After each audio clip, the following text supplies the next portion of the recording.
Oi, Paulo. Oi, Sérgio. Boa noite, Paulo. Boa noite. Viva Portugal, Viva cidade do Porto. do Porto mesmo. Qualquer hora eu volto. Quando quiser, é só combinar. Tá bom, muito obrigado. Combinar. Então, lembrando da água, para todos a terem para fluidificação, magnetização, uma quantidade sugerida é a quantidade que possa durar alguns dias, né? Porque na semana que vem nós já estaremos dia 7 juntos de novo, e aí então uma outra quantidade pode ser magnetizada pelos amigos espirituais. Então, vamos pedindo, Luciana, boa noite. Por favor, vamos cantar. E quiseres sentir a paz dentro de ti, escuta, meu irmão, faze silêncio, espera que volte a primavera na força da oração. Transforma o teu soluço em risos de esperança num amanhã que vem. Depois da tempestade surge sempre a bonança, agora ou mais além. Em tua longa estrada, só tu tens o poder de transformar espinhos em flores perfumadas, que ao sol da confiança enfeitem teus caminhos. Olhando ao teu redor, verás que almas tristes te pedirão amor. Tua tristeza esquece, sorri, ampare e aquece, seja o irmão quem for. Sofrendo chuva e vento, trigo doura o campo, sem falar de tua dor. E quando a nuvem passa, a terra generosa desabotou em flor. Imita a natureza que se desfaz em luz até o entardecer. E quando a noite chega, no céu acendem estrelas até o amanhecer.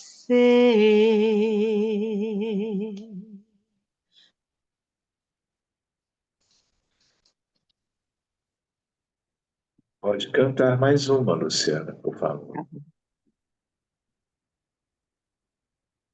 Cristo, quero ser instrumento de tua paz e do teu infinito amor, onde houver ódio e rancor, que eu leve a concórdia, que eu leve o amor, onde a ofensa que dói, que eu leve o perdão, onde houver a discórdia, que eu leve a união e tua paz.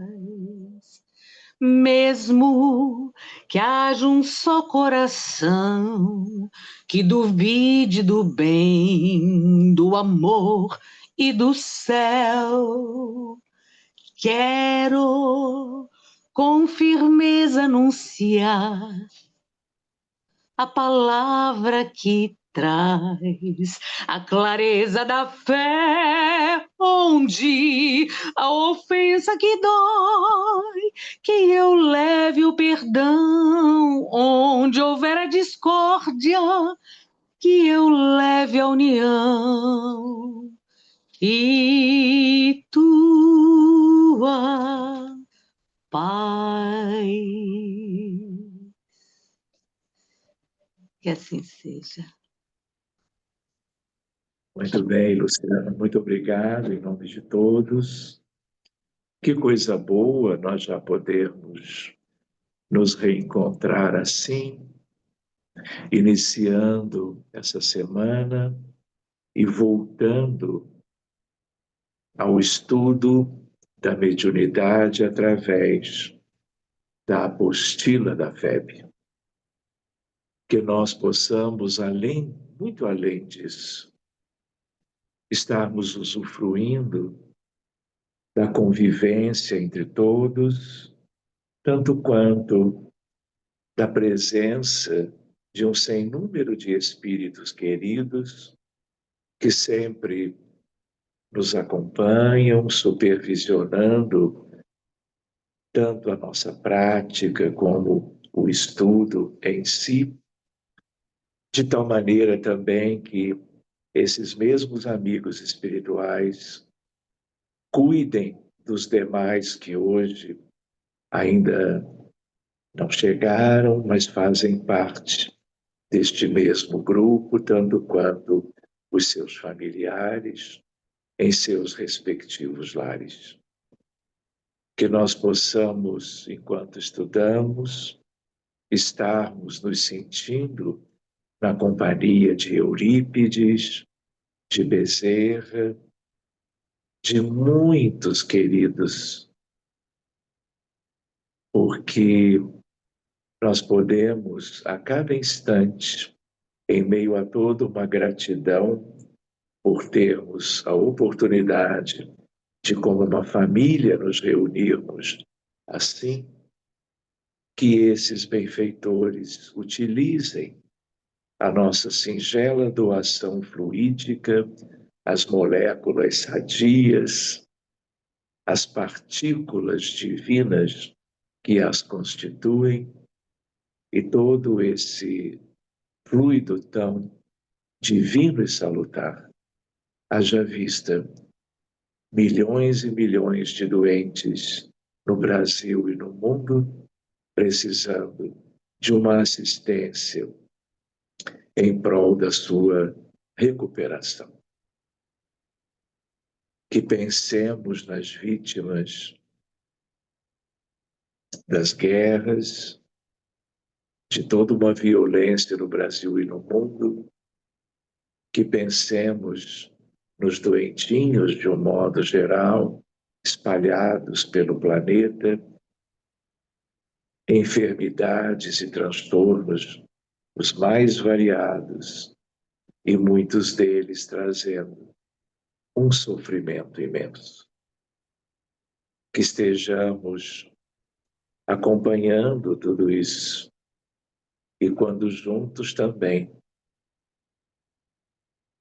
estarmos doando aquilo que ganhamos de Deus e que, portanto, é dele, e, de certo modo, voltando para as suas divinas mãos, ele utilize tudo o que houver de natureza útil para cuidar, aliviando o sofrimento, os sintomas, as manifestações de todos esses problemas que a humanidade tem em tão larga escala. Agradecendo aos amigos, aos guardiões, a todos aqueles que cuidam do nosso bem-estar, da proteção de todos deste grupo, e que tudo seja, mais uma vez, de acordo com a vontade de nosso Pai, que é Deus. Muito obrigado, amigos invisíveis, cujo amor tem sido tão palpável para todos nós. Muito obrigado e que assim seja.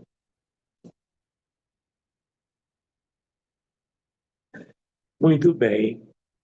Então, gente, vamos retomar hoje o estudo da apostila. E eu lembro que da última vez que nós estivemos fazendo isso, nós estávamos no módulo 2, tema 2. Era um capítulo, e ainda é, sobre equipamentos e aparelhos utilizados pelos espíritos na reunião mediúnica.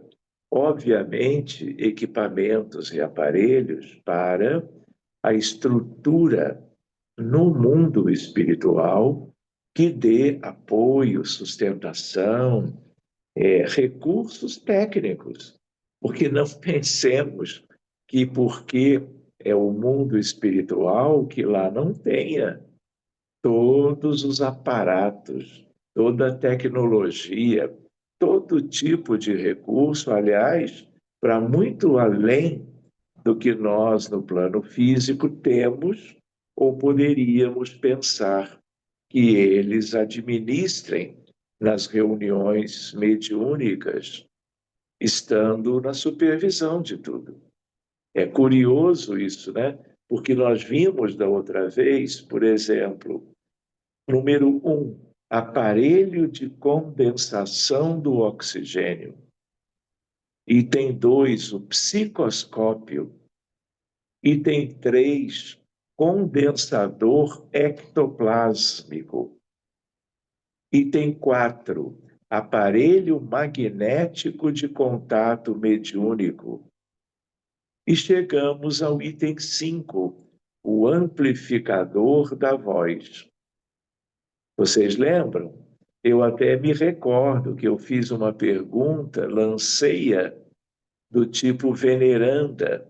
Qual foi o tema que ela, numa tarde de domingo, sobre esse tema, fez uma preleção que chegava por esses amplificadores a absolutamente toda a colônia. Lembram disso? Foi mais ou menos por aí. E se vocês lembram do tema, que alguém prontamente respondeu, lembram qual era o tema de veneranda?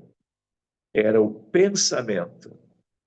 E isso está bonitinho no livro Nosso Lar, de André Luiz. Então, vamos ver agora o item 6 e vamos nos encaminhando para o final desse capítulo, que é o tema número 2. Aparelho de comunicação com os encarnados. Outra ideia também curiosa, né? Só para lembrar, é que assim como no lado de cá, nós temos avanços técnicos, tecnológicos, acontecendo continuamente. Não é verdade? Nós temos questões hoje que nós não tínhamos há 5, 10 anos atrás. No mundo espiritual, tudo ainda é semelhante, mas passível de ser muito mais célere com os avanços, tendo em vista os espíritos superiores que ajudam a todos aqui embaixo, mesmo no mundo espiritual, que eles então possam ir inspirando a confecção, a elaboração de elementos cada vez mais precisos, úteis e avançados tecnologicamente. Então vamos ver o item 6. Trata-se de um equipamento constituído de um grande globo cristalino, da altura de 2 metros presumíveis, envolvido na parte inferior em longa série de fios que se ligavam a pequeno aparelho idêntico aos nossos alto-falantes. Descreve André Luiz em Nosso Lar. A principal finalidade do aparelho é a comunicação com os encarnados, nem sempre situado na reunião mediúnica para atender finalidades específicas. A pessoa desprende-se momentaneamente do corpo físico e se desloca no plano espiritual, em local onde lhe seja possível estabelecer conversação com desencarnados que lhe são afins. Esse desdobramento ele pode acontecer no sono, né? Que é algo comum e fisiológico, ou eventualmente a partir de um processo anímico em que a pessoa, seja ela adormece ou noutra condição, se mantém mais consciente do que está se passando, ela estabelecendo esse tipo de comunicação com os desencarnados. Então, de novo, a pessoa desprende-se momentaneamente do corpo físico e se desloca no plano espiritual, em local onde lhe seja possível estabelecer conversação com desencarnados que lhes são afins. A pergunta que se faz é: por que utilizar um equipamento, já que é possível estabelecer diálogo direto entre encarnados e desencarnados, sobretudo nos momentos de emancipação, seja emancipação sonambúlica, letárgica, emancipação durante o sono. Tudo isso é do capítulo que vocês já estudaram do Livro dos Espíritos. A resposta à indagação é assim fornecida por um benfeitor espiritual. É preciso lembrar, disse Nicolas, atenciosamente, que a nossa emotividade emite forças suscetíveis de perturbar. Aquela pequena câmara cristalina é constituída de material isolante. Nossas energias mentais não poderão atravessá-las. Ou seja, é uma espécie de filtro psíquico para que as coisas das comunicações elas se deem, vamos dizer assim, sem interferências do próprio que deseja e que está em vias de se comunicar. Item 7. Aparelho para emissão e recepção de mensagens. É um recurso tecnológico utilizado no plano espiritual quando se deseja estabelecer comunicação urgente. Citado no livro Sexo e Destino, André Luiz comenta: diante dos microaparelhos existentes no plano físico para emissão e recepção de mensagens a longas distâncias, é desnecessário comentar as facilidades de intercâmbio no plano espiritual. O aparelho fora utilizado em situação de emergência durante o atendimento a um encarnado que se encontrava em processo obsessivo. E agora em letras pequeninas: não conseguira auscultar as minudências do plano obscuro que se formava. Os pensamentos de Cláudio, que era um encarnado em processo de auxílio, e do vampirizador entrelaçavam-se em estranhos propósitos imprecisos. Expedi comunicação em despacho rápido para o irmão Félix, salientando a necessidade de nosso encontro, recolhendo-lhe a resposta que não me alentava. Viria à noitinha, não mais cedo, à vista das inadiáveis obrigações. Continuando.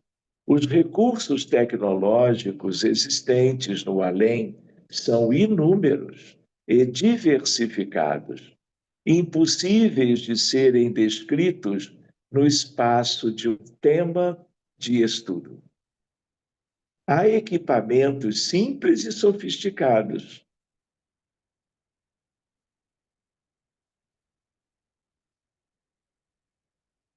Só um pouquinho. Contendo maior ou menor grau de precisão e de uso generalizado ou restrito. Mas importa considerar a tecnologia aqui e no outro plano de vida é utilizada por espíritos esclarecidos e bondosos, que sempre pensam no bem, mas também por espíritos que têm em mente a prática de ações inferiores. Não podemos esquecer.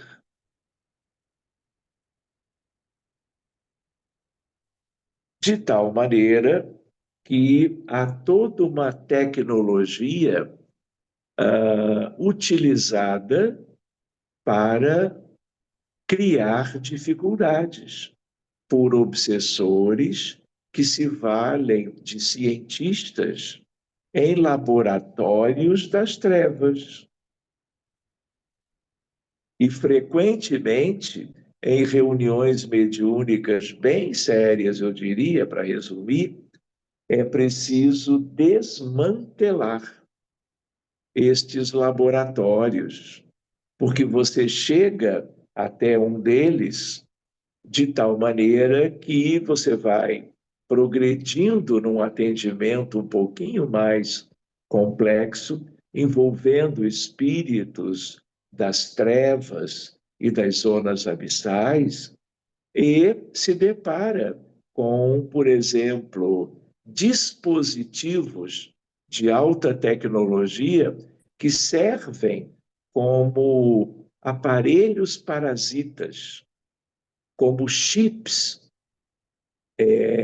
devidamente colocados em encarnados visados por pessoas encarnadas ou desencarnadas que querem causar prejuízo, de tal maneira que, infelizmente, os mesmos recursos que podem ser terapêuticos, libertadores, também outros fazem com que essa tecnologia seja utilizada para perturbar, para criar dificuldades e até transtornos mentais. São dispositivos colocados, em geral, na região da cabeça de encarnados e, às vezes, de desencarnados também. Então, é preciso ir se desenvolvendo médiums que tenham essa condição de percepção, porque nada disso é para passar desapercebido.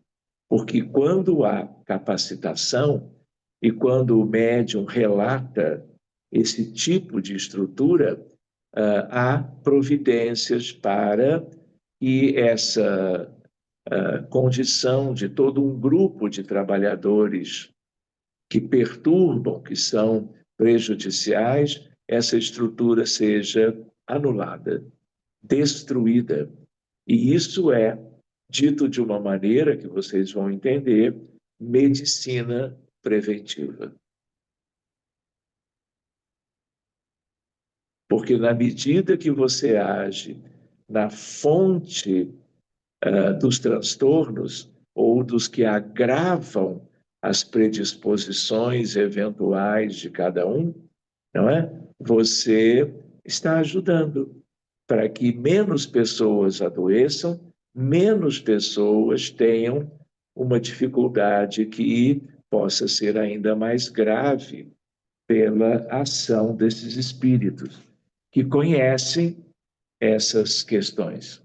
E esses laboratórios, que podem ser muito grandes, sofisticados, há recursos para anulá-los, sendo breve no comentário.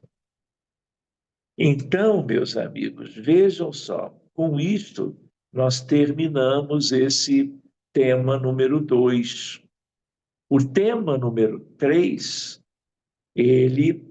nós podemos começá-lo agora, só para nós já encaixarmos um novo aspecto para a noite de hoje, mas eu gostaria de lembrar que cada um deve encontrar um tempinho para fazer a releitura de todo o tema número 2 que acabamos agora. Por quê? Porque são aspectos curiosos, diferentes, que muitos nem imaginariam que nós iríamos estudar quando estudamos sobre a mediunidade, e a apostila nos mostrou isso. Então, é bom uma releitura, e na semana que vem, ou quando for interessante, nós podemos também ver quaisquer dúvidas de compreensão, entendimento sobre o que a apostila trouxe do item 1 ao item 7. E nós agora concluímos isso.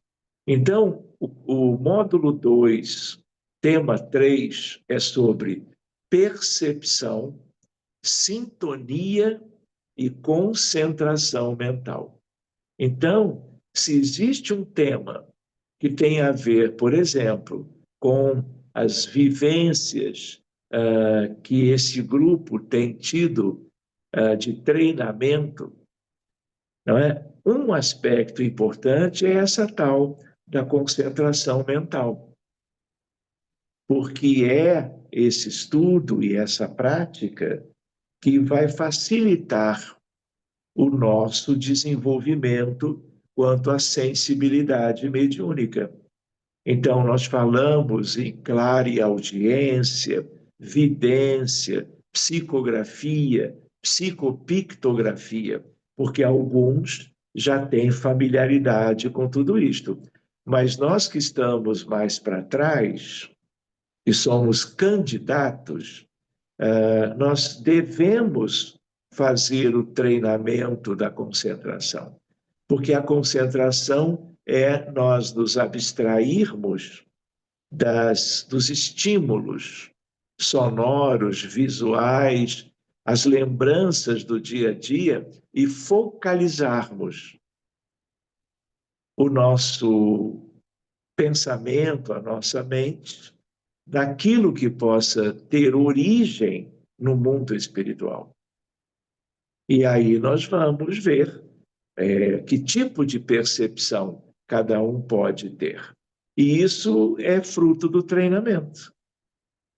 Então, vamos ver pelo menos alguns itens. Percepção. Percepção significa ter consciência de algo por meio da inteligência e dos sentidos. Percepção extrasensorial foi uma expressão criada pelo cientista americano Heine. Lá atrás, bem depois de Allan Kardec, refere-se à capacidade de compreender, além dos sentidos e da ação mental corriqueira, em geral, essa percepção extrasensorial é considerada sinônimo de impressão paranormal ou intuição. É como a percepção mediúnica. Só que ele não era espírita. Então, ele não tinha ideia da terminologia kardeciana. Como ele não tinha, mas ele foi estudar os mesmos fenômenos, ele usou palavras diferentes, mas com significados semelhantes. E nós que estudamos o Espiritismo, para nós não é difícil fazermos esta correlação. E o Heine, ele é muito conhecido a nível da psicologia, da parapsicologia e, de certo modo, da psiquiatria também. Pois bem, para ele, Heine, a percepção extrasensorial está fundamentada na teoria de que a mente humana desempenha, dentre outras, a chamada função psi. Aí depois psiteta, psicapa e outras variações, não é? Responsável pela produção de fenômenos paranormais ou extranormais. Lembrando que, para quem não é espírita, fenômeno mediúnico é isso aí, é paranormal. Alguém que vê espíritos, alguém que escreve uma psicografia, alguém que fala e faz uma narrativa sobre algo inusitado, isso é bem diferente do habitual. Não é? Nós espíritas sabemos que isso é muito comum, sempre existiu, não é novidade, não é? Mas para quem não tem contato com esses fenômenos, quando acontece algo assim, chama muito atenção. E o Heine foi examinar isso tudo como cientista. Pois bem, ela então é classificada em 2 tipos, de acordo com os efeitos produzidos, mas passíveis de serem comprovados pela aplicação do método estatístico associado ao cálculo das probabilidades. 2 pontos. Os fenômenos psi-gama ou de efeitos inteligentes. E os fenômenos psi-kappa ou de efeitos físicos. Parece que ele foi estudar exatamente o fenômeno mediúnico do ponto de vista de anímicos e mediúnicos, que são o conjunto dos psíquicos. Só usou uma terminologia diferente, usando letras gregas. Levitação, telecinesia, teleplastia. Para comprová-los, o pesquisador indica uso do método estatístico combinado com o cálculo de probabilidade. Aqui uma curiosidade: se um dia, conversando com alguém, amigo ou colega, e se falar propriamente de mediunidade ou de fenômenos psíquicos, e a pessoa duvidar como se fosse algo sem sentido, não é algo